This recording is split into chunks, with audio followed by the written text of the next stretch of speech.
ഞാൻ എൻ്റെ വിശ്വാസ ജീവിതത്തിന്റെ 42ാമത്തെ വർഷം.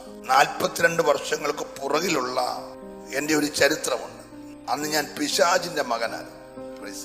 അവൻ എങ്ങനെയൊക്കെ എന്നെ യൂസ് ചെയ്യാമോ അങ്ങനെയെല്ലാം അവൻ എന്നെ യൂസ് ചെയ്യും. 84കളിൽ കൃപയാൽ ഞാൻ ദൈവത്തിന്റെ മനുഷ്യനായി മാറി. എന്റെ ചരിത്രം തന്നെ ദൈവം മാറ്റി. നമ്മുടെ നടപ്പിലും കിടപ്പിലും ഒക്കെ നമ്മള് ഓർത്ത് ധൈര്യമായി പറയേണ്ട ഒരു വാക്കാണ്, ഞാൻ ആരാണ്?